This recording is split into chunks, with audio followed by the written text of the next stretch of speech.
Muy buenas noches, amigas y amigos de Santa Cruz y por supuesto también de La Paz. Esperamos que hayan pasado una hermosa semana y tranquila Semana Santa. Estamos aquí para compartir con ustedes y por supuesto con un amigo del programa desde mucho tiempo atrás, don Marcelo Severich. Marcelo, muy buenas noches y bienvenido como siempre al programa. Gracias por invitarme, Ernesto. Y aquí saludar a tu audiencia que cada domingo sigue este programa que es muy visto. Muchas gracias, Marcelo. Roberto. Muy buenas noches. Bueno, saludar a los telespectadores, como siempre, dar la bienvenida a Marcelo Severich. Un placer que estés otra vez aquí en el programa. Gracias. Recordarles a todos los telespectadores que pueden dar sus opiniones, su apoyo al programa o a las críticas al mismo en Facebook. Pueden buscarnos en facebook.com, Golpe de Ideas. Asimismo pueden ver los programas pasados que deseen guardar o revisar o simplemente por curiosidad en YouTube, youtube.com, Golpe de Ideas. Ahí podrán ver los programas pasados también. Agradecer también, por supuesto, a Machicao Abogados, Sociedad Civil, cuyo auspicio es el principal en el programa y se agradece. Nos pueden encontrar en el 341-3397 aquí en la ciudad de Santa Cruz. Repito, el teléfono es el 341-3397. Los datos del correo electrónico los ven en pantalla en este momento abajo. Y bueno, es un placer otra vez, como cada fin de semana, estar con todos ustedes. Muy buenas noches. Bueno, y no hay que olvidar que cada noche de domingo, compartiendo con ustedes, tenemos pues la grata visita sensorial aquí en el programa de Pizza Sahara. Pizza Sahara, para quienes están en Santa Cruz, está al alcance de su dedo, el 340-5656, y puede tener usted, mientras ve el programa, una deliciosa pizza en su casa. Y los que están en La Paz, por supuesto, no tienen más que venir a Santa Cruz para probar una de estas deliciosas pizzas Sahara. Dicho esto, empezamos el tema. Esta noche tenemos en agenda, por supuesto, como siempre, el país no está carente de temas de discusión y hay las elecciones, pero queríamos no solamente discutir esta noche el tema electoral, sino un tema que hace a toda la ciudadanía y es el tema educativo. Marcelo es un hombre que ha estado muy cerca siempre en toda su vida en el tema educativo y pues Marcelo, arrancar con este tema, después veremos el tema electoral, pero el tema educativo hace a cada uno de los bolivianos, ya sea porque es estudiante o porque es padre de familia o porque es profesor, siempre estamos ligados al tema educativo y poco discutido en general, por lo menos para el gusto de muchos de nosotros, poco discutido y menos a profundidad. Tú conoces el tema y realmente es un placer oírte y quisiéramos ver cuál es tu sensación, tus percepciones o tus conclusiones sobre el avance de la aplicación de la ley Abelino Siñani, cómo está el proceso de la reforma y qué es lo que plantea, cómo ves el tema. Bueno, Ernesto, efectivamente en este momento estamos viviendo ya las emergencias de la aplicación de la ley Abelino Siñani Elizardo Pérez y como era inevitable y se había pronosticado, está trayendo una serie de problemas en diversos campos, en el campo del trabajo docente, en el campo del aprendizaje, de la autoevaluación, evaluación y en el campo de la calidad educativa.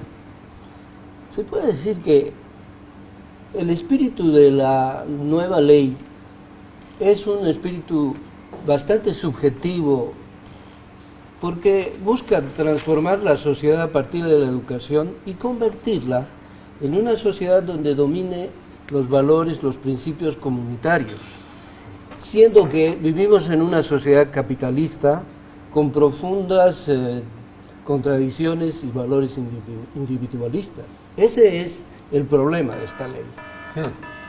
Gracias. Roberto, tu reacción. A mí me preocupa siempre el tema de... Cuando la primera vez que leí la ley Abelino Siñani, hay un esfuerzo interesante, ¿no?, en su creación. Sin embargo, a mí lo que me preocupa es hacia dónde va el mundo y hacia dónde vamos nosotros, ¿no? Por ejemplo, en los métodos de evaluación que justamente empezaste a un punto de desarrollar, Marcelo, que habla de evaluaciones en 4 dimensiones, de ser, saber, hacer, decidir, que son bien poco objetivas en algunos de los aspectos, especialmente, digamos, en el ser. ¿Cómo evalúas eso objetivamente, de tu relacionamiento con la comunidad? Qué difícil, y me parece bien injusto en el sentido de que una vez que te van a evaluar en estas 4 dimensiones siendo el alumno, luego te gradúas y te enfrentas al sistema internacional, en el cual nadie está evaluando el ser, por ejemplo, ¿no? Entonces te vas a ir a unas evaluaciones absolutamente objetivas, en donde tal vez por tus notas no tengas el mismo nivel de competitividad con el resto. No sé, ¿qué opinión te merece todo esto? A mí me preocupa esa divergencia con el plano internacional, ¿no? Sí. Además de responderle a Roberto, una cuestión que me gustaría que elabores, porque la gente, no todos estamos compenetrados en esto. ¿Por qué sostienes tú que esta es una ley que tiene un componente comunitario mucho más importante que las pasadas reformas? Bueno, es pues el espíritu que, y en la propaganda se dice, el nuevo Estado plurinacional propende que se convierta Bolivia en un país donde lo comunitario supere a lo capitalista, a lo individualista, que serían negativos, ¿no? El propio presidente permanentemente habla, ¿no?, de que debemos acabar con estas visiones individualistas, el consumismo, el lujo, cosa que no es precisamente aplicado en su vida práctica, pero el discurso es ese. Y esta visión es pues subjetiva e idealista. Cree que es posible volver a poner en pie una sociedad del pasado, que efectivamente las sociedades humanas diversas han pasado por etapas comunitarias, donde la sociedad estaba no dividida en clases, sino funcionando de acuerdo a cómo la naturaleza le exigía. Ya no es esa la realidad de hoy. En esa medida es pues una cosa que va contra la realidad y nos va a retrasar, nos va a llevar hacia lo que habíamos dicho, hacia una visión retrógrada.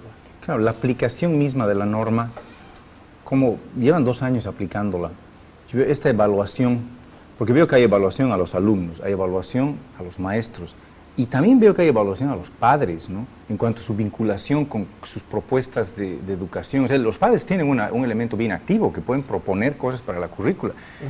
Hay cosas positivas. Claro, pero evaluación de eso, o sea, a mí me parece, otra vez, me restringo al tema de cómo luego estos estudiantes se van a batir en el exterior, cómo se compatibiliza eso cuando otros señores están entrando con unos métodos evaluativos, si no iguales, pues bastante semejantes, ¿no?, incluidos países como Finlandia y demás, donde tienen hoy en día considerado el mejor sistema educativo de primaria, pero gente que está en un sistema de evaluación más o menos parecidos. ¿Cómo luego nosotros nos vamos a enfrentar a esos sistemas, siendo que nuestro sistema está totalmente distinto? Porque yo lo veo totalmente distinto. El tema de estas 4 dimensiones de evaluación me parece algo bien distinto, ¿no? Sí. Es un sistema complejo, sumamente complejo, y que podría, tal vez en otro ámbito, en otra realidad, expresar una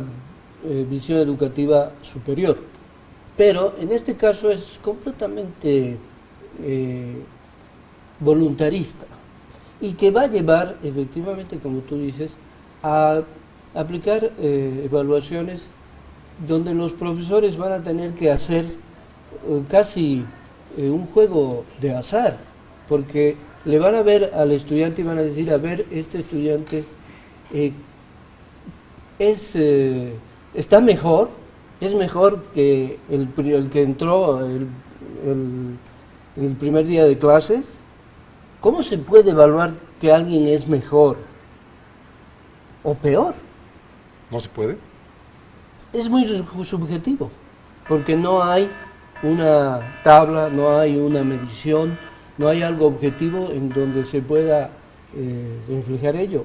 Y tal vez si hubiera, podría llevarnos a campos discriminatorios muy peligrosos. Muy peligrosos, porque hay la arbitrariedad ahí, otras no es nada objetivo. Yo veo que hay una contradicción ahí, que dicen vamos a evaluar el ser, algo que es nada objetivo, y dicen bueno, vamos a proponer unas formas de objetivas de medir eso. Eso es contradictorio, ¿no? ¿Cómo mides el ser? Porque en el reglamento de la ley, en el artículo 5 habla, la evaluación integral comprende el ser que está vinculado a la práctica y vivencia de principios, valores, espiritualidades e identidades socioculturales. Objetivamente, ¿cómo mides esa práctica de vivencia de principios? Me parece lindo, me parece utópico, pero yo digo, ¿qué hacemos luego cuando tenga que entrar a la universidad y esté compitiendo con alguien de Suecia, de Finlandia, de Estados Unidos, de Singapur, donde están empujando para las mejores notas? ¿Será que una nota obtenida con un sistema de evaluación así va a reflejar lo que tiene que reflejar a la hora de sentarme a dar unos exámenes que van a evaluar principalmente uno de los componentes aquí, que es el saber? Básicamente el saber y punto, ¿no? Pero Sí. antes de que respondas, Sí. yo tengo la impresión, obviamente soy un preguntón, no soy un experto, ¿no? Pero leí en algún momento que en algún país nórdico realmente las evaluaciones no son individuales por conceptos justamente comunitarios, digamos, ¿no? O son muy mínimamente, no son como en Estados Unidos o en Gran Bretaña, individualizadas, ¿no? Pretenden que sea más uniformada, menos discriminatoria la educación y no competitiva en ese sentido, sino que todos crezcan al mismo tiempo, digamos, ¿no? Pero aquí la evaluación es individual, o sea, todavía, a pesar de la intención de que sea comunitaria, es individual. Eso parece contradictorio con lo que tú Sí, está sostienes. lleno de contradicciones, evidentemente, porque cuando se va a evaluar, cosa que además hay que hacer énfasis, uno es un componente súper trascendental de la reforma a la que se le da mucha importancia, tanto así que es mayor la importancia de la evaluación que de la enseñanza misma. Sí. Entonces, cuando se va a evaluar, efectivamente hay una casilla para el alumno. ¿Qué ser es este individuo? Pero eso es un literal, no es un número. Esto es, por ejemplo, un ser altruista, preocupado de los demás, que se compenetra con los asuntos de la escuela, atiende al profesor, etcétera. Por ejemplo, No es puedes objetivo, decir, pues. no es objetivo. Es subjetivísimo de parte Por del supuesto, es un muchacho bueno, por ejemplo. Claro, ¿Qué imagínate. ser eso? Sí. Claro. ¿Qué es ser bueno? Para unos es una cosa, para otros es otra. Entonces abre un mundo... No es ni comunitario, ni tampoco es objetivo. Sí, efectivamente. No cumple con esos requisitos. Además, hay otro factor que hay que anotar, el de la autoevaluación, que también está incorporada, que el estudiante va a decir si en todos estos ámbitos ha mejorado, es una mejor persona, está compenetrada con los principios, valores de la educación, ha aprendido cosas, cosa que para el estudiante es un juego, no tiene mayor importancia e incluso puede ser objeto de manipulación. Porque lo que veía en alguna entrevista con Miguel Lora, mencionaba temas ya un poco más concretos de estos 2 años de aplicación de la norma, ¿no? Decía, la autoevaluación en general, a grandes rasgos, está sacando un 75, los alumnos ahora es en base de 0 a 100, y dicen, en general está saliendo como 75 la autoevaluación, ¿no? Entonces dice, por mucho que saques 90 en lo otro o 30, con tu 75 de autoevaluación vas a pasar, ¿no? Entonces, a lo que voy es a que al final vas a quedar como una media. A mí me preocupa la competitividad con el exterior, la verdad, ¿no? Y digo, con una media que al final vas a acabar aprobando sí o no, pero mediocremente. Y si eres muy bueno en la casilla del saber, eso también te va a acabar bajando si es que tú no te autocalificas muy bien. Implica un grado de madurez que yo no sé si unos chicos tienen ese grado de madurez. Me parece interesante el concepto, pero me parece peligroso la consecuencia, porque la consecuencia es para el resto de la vida, ¿no? A dónde vas a entrar a estudiar. Conceptualmente te parece hermoso, las consecuencias me parecen peligrosas, ¿no? Nos piden ir a un corte, vamos al corte y continuamos. Y luego continuamos.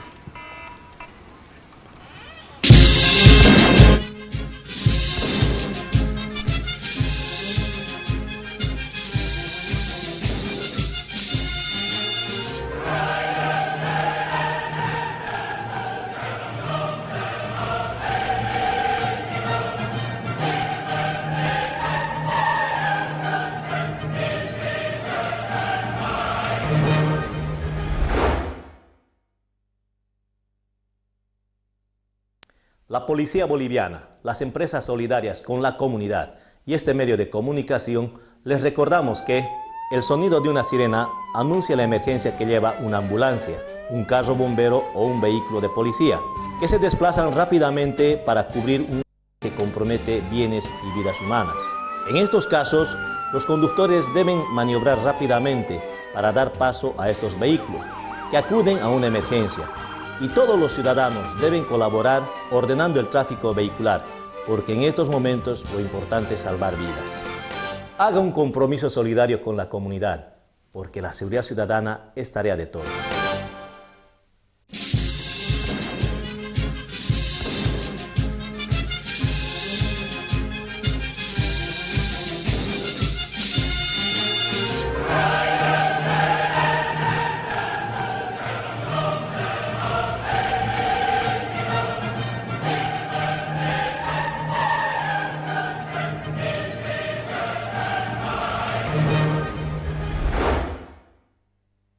Bueno, eso en cuanto al enfoque, el enfoque comunitario versus lo individualista.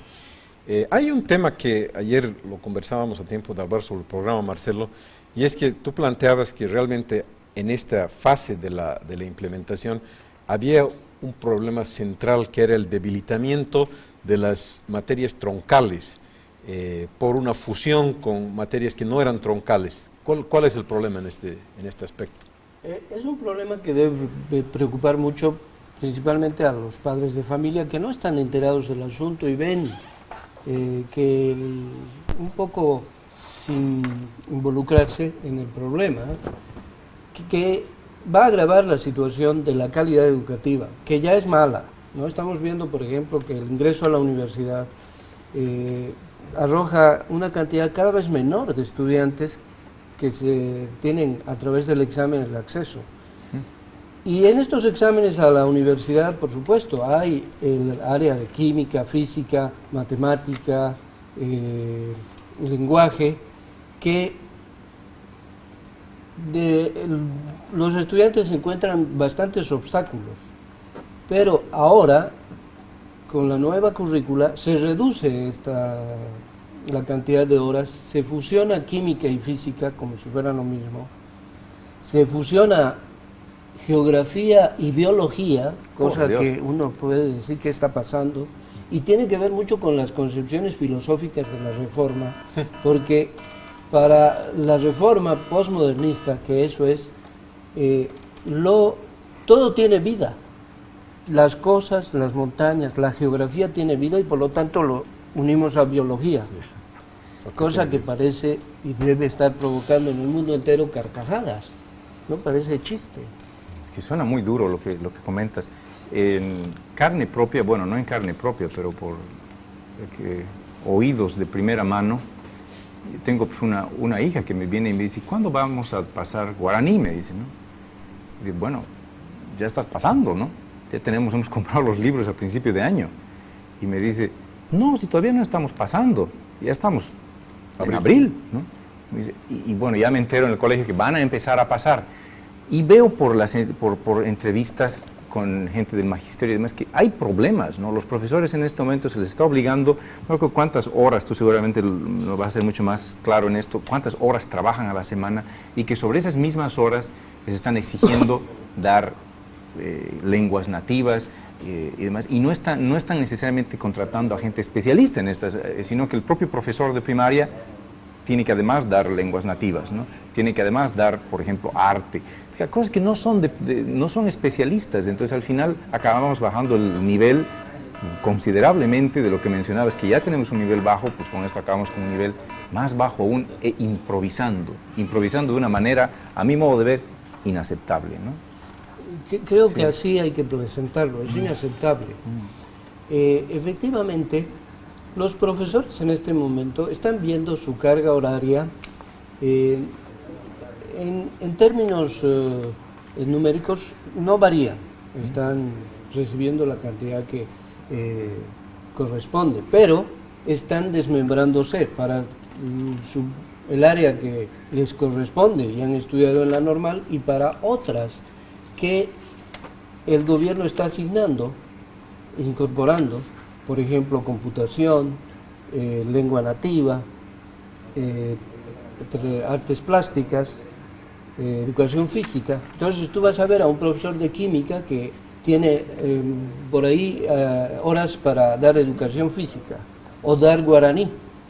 ¿Y qué hacen? Evidentemente improvisan. Yo conozco profesores que me dicen, bueno, tengo aquí el diccionario de guaraní, intento enseñarles, les doy una tareita, pero yo misma no logro entender.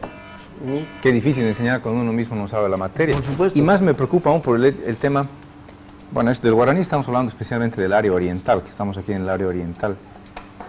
Y hablábamos de esto justamente antes en la preparación del programa. ¿Cuánta gente realmente habla el guaraní de manera, como primera lengua? Además, como primera lengua, con una capacidad académica, con un entendimiento académico de la lengua suficiente como para enseñarlo de una manera coherente a un alumno, ¿no? Hacerse entender. Me parece que muy poca, ¿no? Entonces realmente al final termina siendo un poco artificial esto de forzar a la lengua nativa, evidentemente. ¿no? Sí. Es otra de las subjetividades de las que está repleta la ley. Santa Cruz, la ciudad de Santa Cruz es una de las ciudades más blancoides de Bolivia, porque no ha tenido una presencia notable de indígenas como son otras ciudades capitales, La Paz, Cochabamba, Tarija, Sucre, ¿no? Son ciudades donde está presente mucha gente hablando el idioma del lugar, el aymara, el quechua, de una manera fluida y permanente, aunque en proceso de abandono, porque las nuevas generaciones no quieren hablar el idioma nativo. Claro. En Santa Cruz, la toma del idioma nativo guaraní es más que nada como una especie de expresión regional de identificación, pero que no tiene efectivamente un asiento material, porque guaraníes en Santa Cruz son muy pocos, incluso hay un barrio que exige una serie de reivindicaciones de derechos, pero en general nadie habla guaraní y el aprendizaje del guaraní va a ser como una circunstancia anecdótica, nada más, pasado la escuela, dónde, quién y para qué va a utilizar el idioma. Y así se van las horas del aprendizaje, ¿no? Y lógico, se está perdiendo unas horas valiosas para química, para física, y se las da para esta materia que la va a recibir muy mal el alumno, sin la adecuada comprensión del propio maestro. Porque otra vez y me eso voy a lo también es en internacional. computación, eso hay que ver.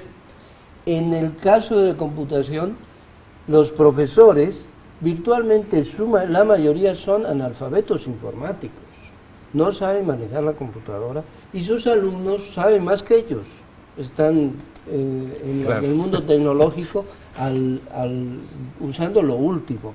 Entonces, el profesor de curso que da tal o cual materia está obligado ahora por la visión del gobierno a impartir también esa materia, siendo que no está preparado. Y de esa manera el gobierno está reduciendo la cantidad de ítems, porque debía asignar un profesor específico para esa materia que enseñe correctamente. Voy a salir un poco del tema, pero simplemente como pregunta y como propuesta. Yo veo, entiendo un poco la respuesta de antemano, pero estamos en una visión bien comunitaria. Comunitaria yo entiendo también como un aporte de la comunidad, no solamente que el alumno se sienta parte de la comunidad. ¿A qué me refiero?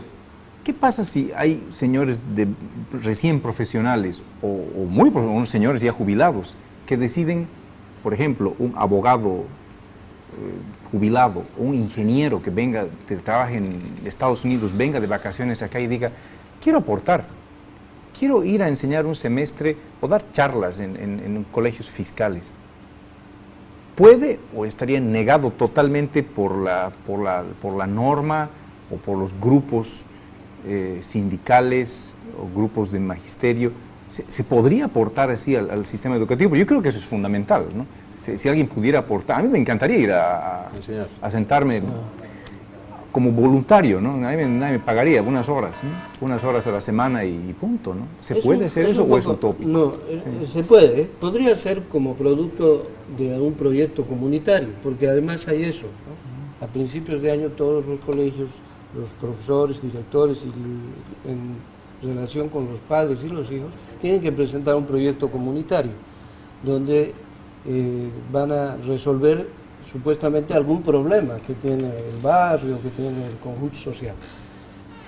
Ahí podría insertarse, pero no como forma curricular, sino extracurricular, porque el problema en el ámbito sindical, que muchos critican, pero que yo creo que es correcto, el profesor de aula ha pasado por la normal, ya ha aprendido a enseñar, no solo contenidos, sino formas didácticas, pedagógicas, sí. ¿No?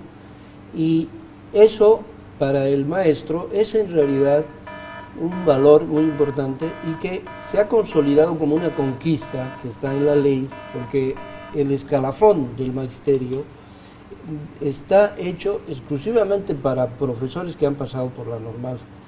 De esa manera se impide que,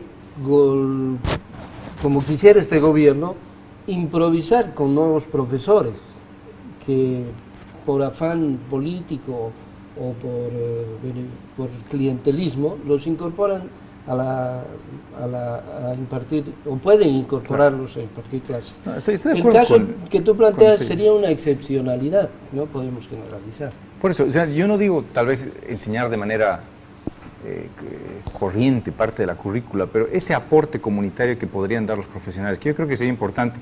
Yo entiendo el tema de la formación pedagógica, ¿no? En Finlandia, que repito es uno de los países, creo que el mejor en este momento en educación primaria, ¿no? Claro, valorizan tanto la educación de los pequeñitos, que cuando digo pequeñitos digo la primaria y la entrada al primero básico, inclusive kinder y pre-kinder, que los que más ganan son los profesores de los pequeños, ¿no?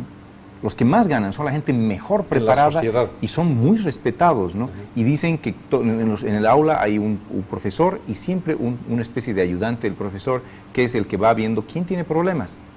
Y cuando tienen a alguien que explicarle algo más, inclusive habilitan una aula aparte para darle esas horas extras a la persona. Personalizada. Claro, atención. Impresionante, ¿no? Entonces se aseguran que todos sepan el contenido de lo que están llevando para pasar y no pasar con la nota raspando, sino entender muy bien lo que está pasando. Yo entiendo que ese sería una finalidad bien interesante para nuestro sistema educativo, pero no quita que alguien pueda venir a enseñar saberes y experiencias quien ya lo tiene. Claro. A eso me refiero, ¿no? Yo estoy de acuerdo con un argumento que tú has esgrimido que me parece correcto, para que no lo politicen. Pero ese mismo argumento que tú sostienes, que es defender a la gente formada, del magisterio formada en las normales, ¿no? Te frena las excepciones. Es decir, podría venir, por ejemplo, un tremendo profesor, o aunque no tenga título de profesor, un matemático excelente, que tal vez tiene habilidades para enseñar innatas o en formaciones no necesariamente de la normal, boliviano o peruano, pero no puede enseñar en Bolivia, porque no ha sido formada en una normal. Eso me parece terrible. Yo estoy de acuerdo contigo en que hay que defender la profesión. En lo que no estoy de acuerdo contigo es que yo creo que hay mecanismos de evaluación para permitir a alguien enseñar. Es decir, si la persona es súper hábil y los gana a toditos los de la normal en conocimiento de matemáticas y en conocimientos pedagógicos, aún así no puede enseñar en virtud de una ley. Eso me parece un sinsentido. Nos llama a un corte, seguimos después.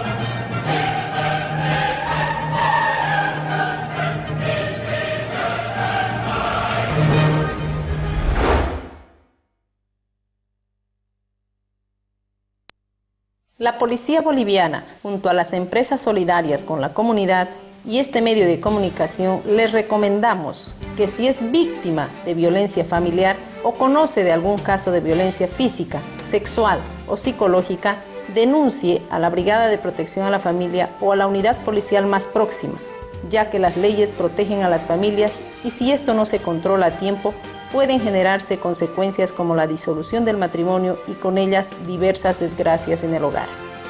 Juntos erradicaremos la violencia.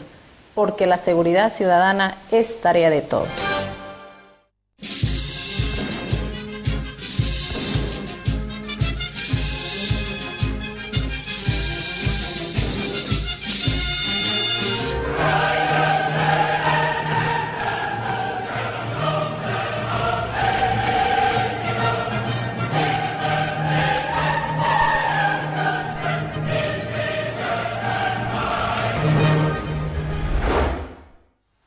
Continuando con la idea, la ley te impide que excelentes profesionales puedan trabajar como profesores.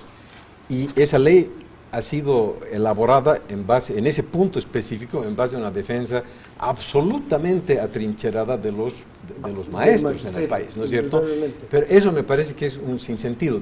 Tú tenías algunos criterios que me comentaste. Ese es una especie de último baluarte de la defensa sindical en el magisterio que está siendo atacada, ha sido atacada antes y nuevamente está siendo atacada. Lógico que este baluarte se debilita cuando la enseñanza en las normales no es precisamente una de calidad, tampoco la enseñanza está avanzando ahí, porque los mismos aspectos que en el ámbito de la educación regular se aplican, también se están aplicando ahí para los docentes. Sí. Visiones postmodernistas, visiones retrógradas, donde lo más importante no es la ciencia, el conocimiento al que se le asigna característica occidental, sino los valores, las costumbres y todas las prácticas ancestrales que se buscan rescatar y que se las quiere traer del pasado como si tuvieran vigencia o importancia o utilización hoy, ¿no? Cosa que es completamente fuera de lugar. Por ejemplo, existen para los profesores en este momento, para que se adapten a la nueva currícula, a los nuevos paradigmas de la ley 070, los cursos del Profocom, donde principalmente se hace énfasis en eso, en los valores ancestrales. Es casi una broma, ¿no? Bueno, la ley es sumamente subjetiva, porque no se entiende que unas costumbres, unas formas de vivir, unas visiones del mundo que estaban vigentes antes de la llegada de los españoles, fueron virtualmente destruidas, fueron asesinadas. Y los sobrevivientes de esa hecatombe efectivamente habrán seguido practicando de una forma ya no completa, integral, sino parcial, una serie de costumbres que, por la presencia del invasor, del conquistador, con su propia cultura y valores, ha comenzado a trastocarse. Es una simbiosis, por supuesto. Y para mí, eso que había en el pasado, creen los teóricos de la Reforma, que se puede desenterrar y traerlo al presente con una vigencia total. Pero eso no es imposible. Yo hasta respeto el tema, ya, si vamos a hablar de unos valores, que cuando sabemos de qué valores estamos hablando. Yo tengo ciertas dudas de eso, de lo segundo que estoy diciendo, de saber de qué exactamente estamos hablando. Me parece un poco como cuando leo el reglamento de la ley que nos habla de los 4 elementos estos de evaluación que dije en el programa, hacer, saber, hacer y decidir. Yo digo, a los profesores del Profocom que veo en una entrevista al ministro después del primer año de aplicación de la norma, 110,000 maestros inscritos, eso es un montón de maestros inscritos.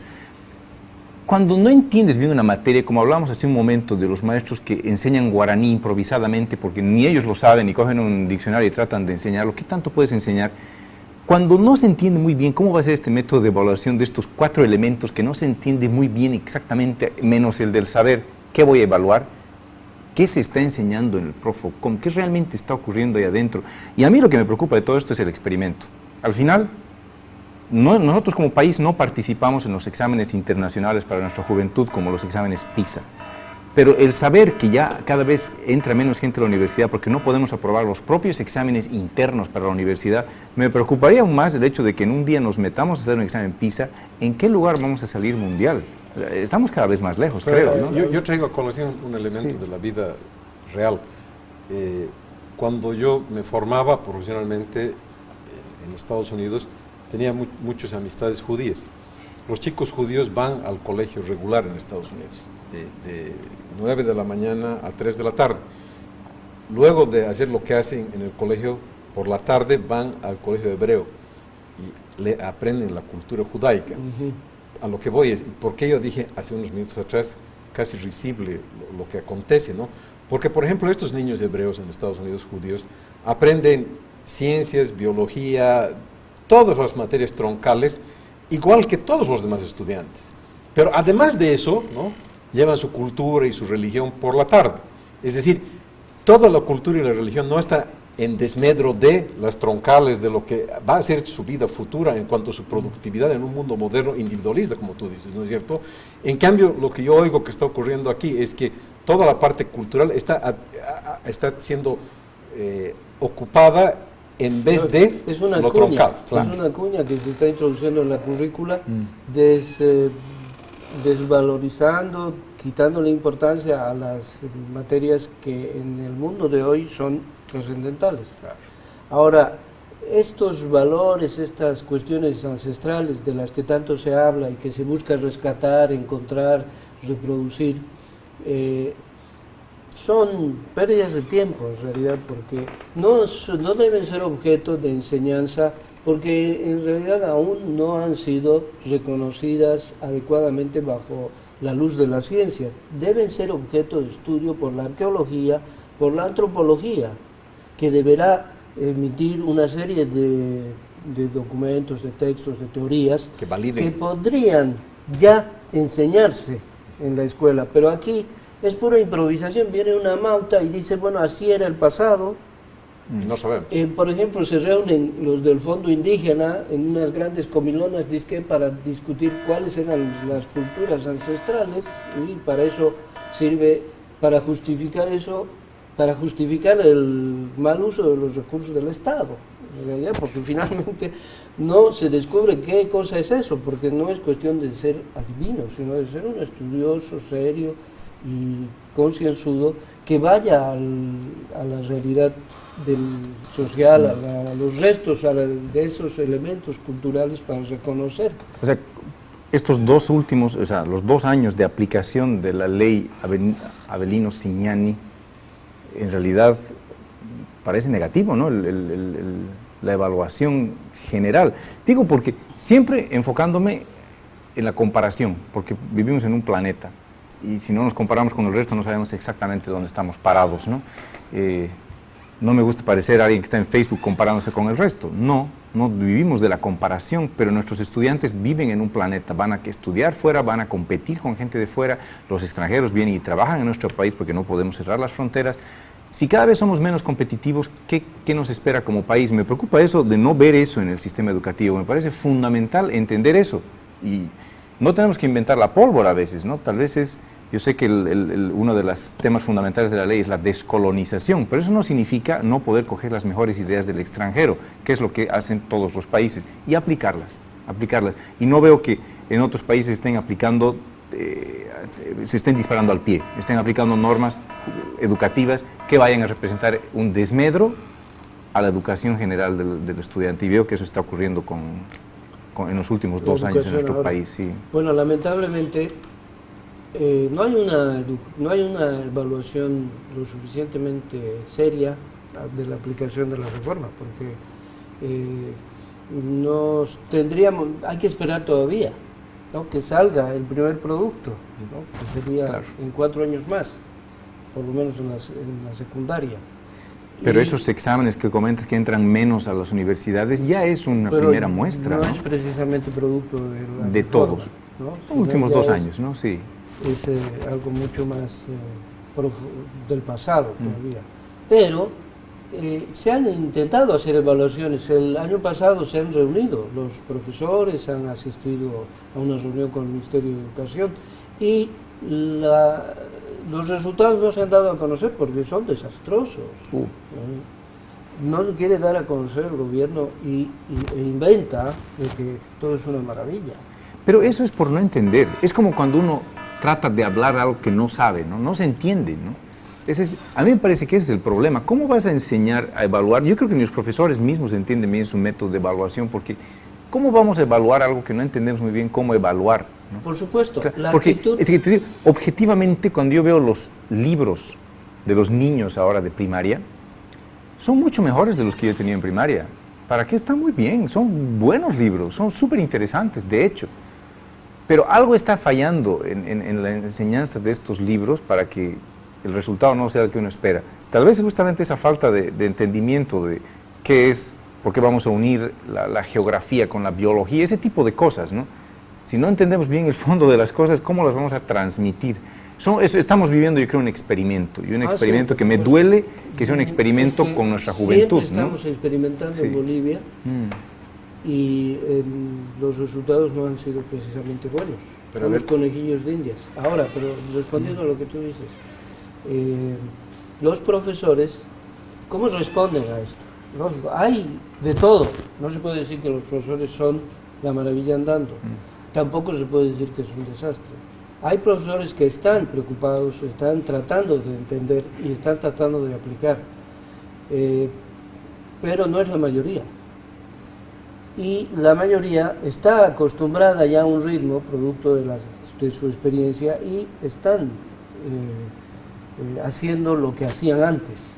Simplemente en la parte evaluativa están poniendo lo que se les ocurre, ¿no? No hay precisamente algo serio y un estudio, porque hacer semejante cosa para el profesor, evaluar el ser, el hacer, significa trabajos redoblados, sí, enormes. Hay un descontento por eso enorme en el magisterio, porque se hace mucho más que antes en planificación y en evaluación, que les resta el tiempo para la preparación y la enseñanza. A ver, hay una cosa que a mí me llama la atención, porque algo no funciona en la sociedad.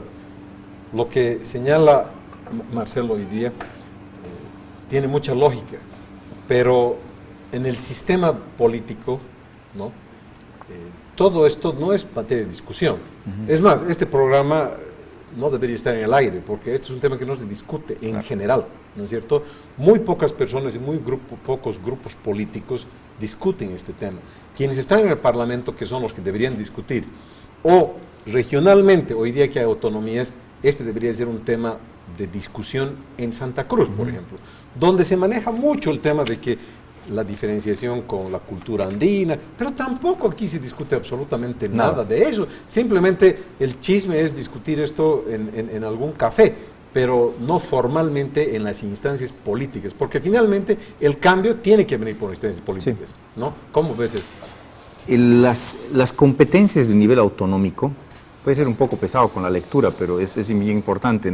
Las competencias, en el marco de competencias que nos da la Constitución Política y la Ley de Autonomías, a los gobiernos departamentales les da la competencia de dotar, financiar y garantizar los servicios básicos, infraestructura, mobiliario, material educativo y equipamiento a los institutos técnicos y tecnológicos, y el apoyo a los programas educativos con recursos. Estamos hablando de dinero, básicamente. Los gobiernos municipales, exactamente lo mismo, solo que en unidades educativas de educación regular. Ya no estamos hablando solamente de institutos técnicos. Dinero otra vez. No hay una discusión de fondo, como dices. No tendrían la competencia para hacerlo. Eso es preocupante, muy preocupante, ¿no? Los únicos que sí tienen ese tipo de competencias son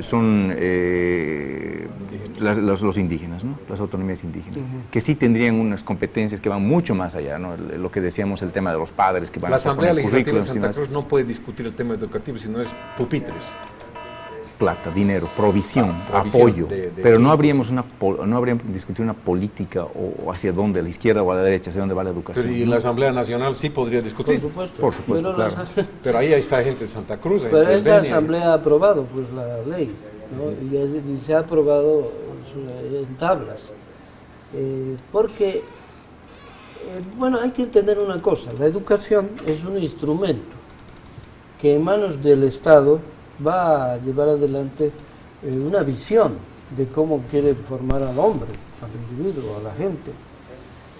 Si es una visión pertinente, pues en manos del Estado esa visión reflejada sobre todo el país tendrá efectos positivos, pero si no es pertinente, si es una un fenómeno tan curioso que hasta parece de Ripley esta ley, que toda esta visión postmodernista, los resultados van a ser desastrosos, ¿no? Ahora, el gobierno no ha querido que esto se debata, porque ya desde el momento en que Félix Pazzi era ministro de Educación, lo que ha hecho con las cumbres educativas o los congresos es falsificar la participación de los entes, de los organismos, de las personas que están capacitadas para analizar, definir, porque el gobierno así hace, ¿no? Aparece como que son los movimientos sociales los que definen y que esto sería expresión de las mayorías, Y son ellos. pero son ellos. Pero ¿y qué ha pasado? Porque yo Nos convocan a un Tenemos un corte, corte, vamos al sí. corte y después seguimos.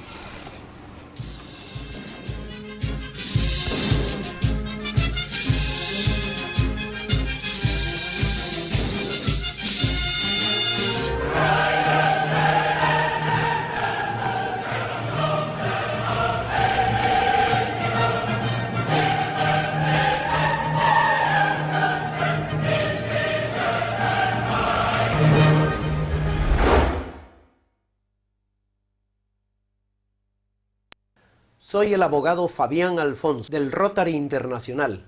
Y junto a la Policía Boliviana, las empresas solidarias con su comunidad y este medio de comunicación, les recordamos que la seguridad ciudadana no solo depende de la policía, también depende de nosotros, los ciudadanos, que debemos ser solidarios y precavidos, evitando todo tipo de riesgos, y si observamos algún hecho sospechoso, debemos dar aviso inmediato a la policía.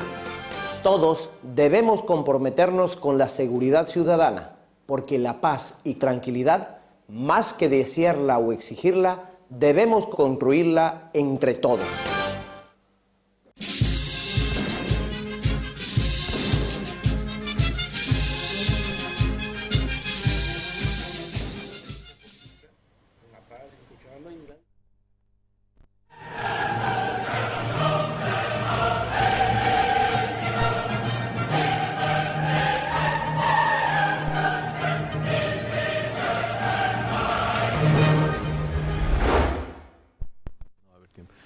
Bueno, decíamos, en el intermedio se dio una buena discusión sobre el tema de por qué no hay un debate nacional sobre claro, este tema. no hay un debate y sin embargo yo vi que habían propuestas, o por lo menos se hacía como que habían propuestas de entidades educativas privadas en su momento, antes de la aprobación de la ley Abelino Siñani.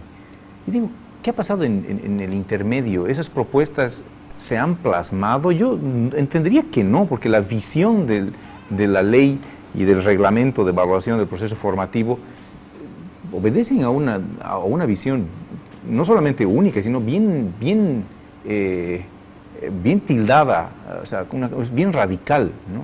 No es una visión, si aquí se puede llamar en lo educativo, más hacia lo liberal, en donde esté abierto a propuestas, abierto al, entre comillas, libre mercado, a que los estudiantes demanden lo que quieren, en qué quieren educarse para competir en el exterior. Aquí no hay nada de eso, ¿no? Aquí se educa según los valores ancestrales y punto, ¿no?